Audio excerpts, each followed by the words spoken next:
Russian journalist Yewgenia Albats, editor-in-chief of the political weekly The New Times, fled Moscow in August after a court found her guilty of, quote, spreading false information. Another casualty of the Kremlin's ongoing crackdown on freedom of expression and independent media in the country. And Albats tells Michel Martin why she will never stop fighting for the truth. Thanks, Christiana. Yewgenia Albats, thank you so much for talking with us once again. We're so glad to see you. Thank you very much for having me. And I think that many people may remember that you recently left Russia at the advice of your lawyers and even some friends who are already imprisoned. I think if people remember our previous conversations, you've been very reluctant to leave Russia. You were one of the last remaining independent journalists in Russia. What was the final straw that caused you to leave? There were several straws. We lost 4 cases, so-called administrative charges. Basically, I was accused of intentional spread of disinformation about the Russian army. Why? Because we wrote that Russian army bombed cities in Ukraine, Kharkiv, Lugansk, Odessa.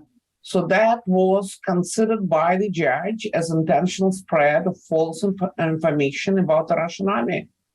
And then after that, after these 4 charges and, about $14,000 in fines, I was personally pronounced a foreign agent. After that, it became clear that the next left was a criminal charge. Criminal charge meaning you get in jail. So therefore, my lawyers and especially my friends who are in jail, they said that it's totally ridiculous. I won't be able to walk out of jail, so there is no point of going to jail. Yes, I was quite reluctant, as you said, to leave Russia, because obviously it's not the same to write about Russia sitting in the safety environment of the United States. However, I guess that's the only choice that was left, either go to jail or to leave. So I left. How have you been since you arrived in the United States? What are some of the things that have gone through your mind? I watch what's happening in Ukraine. I see that Russian army, at the order of Putin's, bombs civilian infrastructure of Ukrainian cities. And that's what makes me terrified, because winter is coming. It means that millions and millions of people in Ukrainian cities are going not to have no heat, no water, no canalization, scarce electricity, if any. So it is going to be a disaster. I also see that there is quite a battle going on here in the United States, whether to keep supporting Ukraine or not to support Ukraine.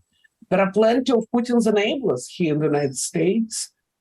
And I'm just amazed how easily it is for Putin to engage some of the lobbyists. And even, some of them are very rich, very powerful, like Elon Musk.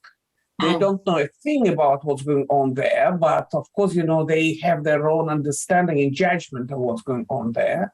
And they suggest, this land for peace deal, meaning that Ukraine should agree on annexation of its 4 territories, as Putin annexed several weeks ago. Putin annexed 4 territories of Ukraine. It's about 18% of the territory of the entire country.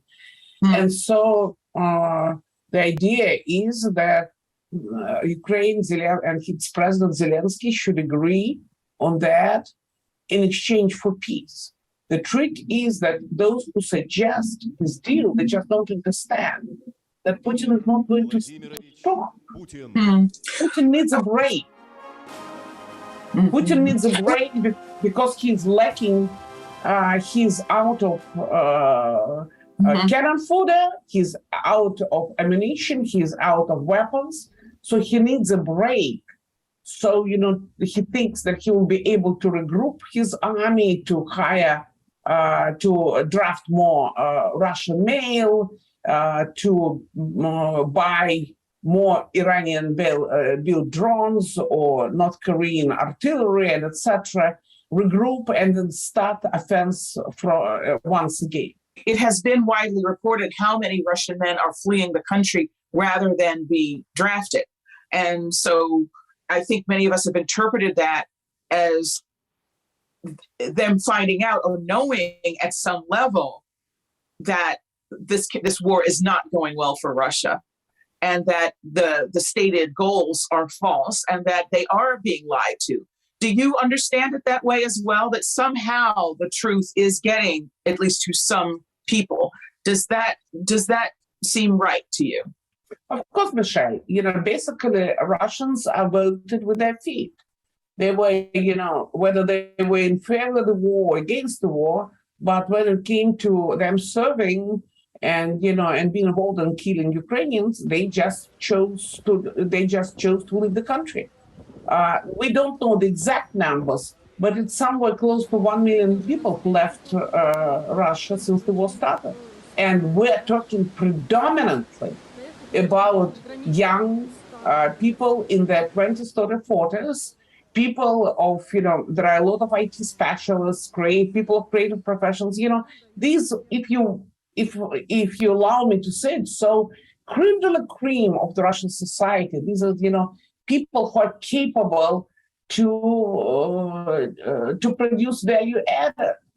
And now, they left Russia and they're trying to find jobs in different countries, in Kazakhstan, in Georgia, some in Europe, very few in the United States, of course, and etc. So this week marks 8 months since Russia invaded Ukraine. How would you describe where we are in this conflict? I think we are at the critical juncture right now, because obviously there is a war fatigue, and people in the West, they start asking themselves questions: why should we pay for this war? And you know that in Europe, electric bills went threefold up. In the United States, inflation and gas prices, all this kind of stuff. So people are getting tired of that. And you can hear, and by the way, here in the United States, you can hear that Ukraine is not the West, Ukraine is not part of NATO, Ukraine is not part of the European Union, therefore there is no need to protect, to help Ukraine anymore. Yes, we keep giving them some weapons, but basically, we shouldn't, go into proxy war with Putin. And I think it is a very short-sighted view. So I think that in order to avoid much bigger war, West should do it best in order to help Ukrainians who are virtually fighting with their bodies. And West should provide Ukrainians more weapons to fight this war. And trust me, Michelle, I'm reluctant to say that, because there is army of my country. I'm citizen of the Russian Federation. I was a taxpayer in the Russian Federation. And this is my army and my soldiers and my officers who are dying there in Ukraine. And, they are part of this crime, this unimaginable crime in the 21st century. They're involved in killing civilians. I feel awful and ashamed about that. And so it gives me no pleasure to say, give more weapons to Ukrainians. But I do say this because I do understand that Putin is extremely dangerous. It's no longer about my fellow citizens, because my fellow citizens don't have a say. They cannot stop the war because, they will be imprisoned right away. Whoever is going out on the streets in Moscow or in any other city across the Russian Federation, get arrested right away. You can get out with a blank piece of paper and you're going to get arrested and receive either a big fine or even, some time in jail. And here we are. again and again and again. And children are killed, civilians are killed. Putin is bombing cities. Each day he is bombing cities. He is destroying power plants. 30% of all power plants in Ukraine are destroyed, already destroyed, and nothing can be done to stop it. And really, do you really believe that nothing can be done to stop it? What should the way? I don't see. Yeah. I don't see because, as you said, we're already 8 months into the war. And war is keep going and going and going. And there is no end of this war inside. So I wanted to ask you about something. Over the past few days, the Russian Minister of Defense has called several NATO defense ministers, including the U.S. Defense Secretary Lloyd Austin, claiming that Ukraine was planning on detonating a dirty bomb in Russia. Ukraine obviously denies this. What do you think is going on here? I think it's totally ridiculous. I think they're playing a game. Right now, we see the beginning of battle for Kherson. It's the only city that Russian army managed to occupy during these 8 months. So there is a big concern in Russia and in Ukraine that Putin is going to use tactical nuclear weapons in Kherson in order to prevent Ukrainian forces from getting this city back. I don't believe in that, to be honest with you. You don't? I don't think that, no. Putin is not suicidal. He's very pragmatic. He loves life. Look at him, this guy wants to live. It's obvious. He's not ready to die. And he and his entourage, they were busy robbing the country and state budget for 22 straight years. They created immense wealth. I don't believe that they're ready to turn all these wealth and their own lives and lives of their close ones into the nuclear waste. No. I don't believe for a second. Putin is keeping the world a hostage and he's using nuclear weapons as a blackmail. And that's exactly what he's doing. And unfortunately, Americans are so susceptible to that. I don't want to say all Americans. I'm sorry, I'm exaggerating, of course. But there are plenty, as I said, Putin's enablers, including the wealthiest guy in this country, Elon Musk, who are very so frightened and by Putin's nuclear blackmail that they're ready to do whatever Putin asks them to do. Yevgenia, you mentioned Elon Musk, so let's talk about him for a minute. Earlier this month, he asked his 100 million Twitter followers to vote on a plan that looked like it had been drawn up by the Kremlin. I mean, essentially suggesting that Ukraine accept Russian sovereignty over Crimea. And when Ukraine's President Zelensky responded very forcefully to this, Musk reassured him in another tweet saying that he supports Ukraine, but he, quote unquote, fears massive escalation. How do you understand this? What do you think is going on here? Michelle, I know quite a few super rich, and many of them are decent people. But unfortunately, some of them, and Elon Musk is a clear-cut example of that, they believe that because they're genius businessmen, they're also, genius politicians. And unfortunately, they're not. Elon Musk doesn't know a thing about my part of the world. But he believes that he can give advice what Zelensky, president of Ukraine, should do and what he shouldn't do. I think that Ukrainians are very, very grateful to Elon Musk for Skylink. If not for Elon Musk's Skylink, Ukrainians wouldn't have internet, which is crucial for their success on the battlefield. So let's give him a credit. Elon Musk is a genius businessman and he did a lot to support Ukraine. However, he was played out by Putin. It's clear. Obviously, he was given this argument that the reason why Ukraine should agree on annexation of 18% of its territory because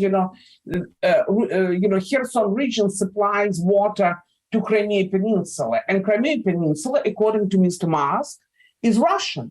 I can tell you, I have my own personal story with Crimea. For my, one of the best days of my life were there in Crimea, on the beach, with my husband. My husband's ashes are buried there. So I cannot go to Crimea since 2014. And now Elon Musk tells me that, Crimea belongs to Russians. No, unfortunately, no, it doesn't belong to us. But, it was part of the Ukrainian territory. Putin annexed this territory. And there is no reason in the 21st century to pretend that we agree with the robbery. I cannot imagine that this kind of argument can exist in the 21st century. We lived through this. Europe lived through all these awful annexations and wars. And now, somebody who is great in making money says, Crimea belongs to Russia. It should stay with Russians. Putin is okay. Putin is okay that he annexed this territory.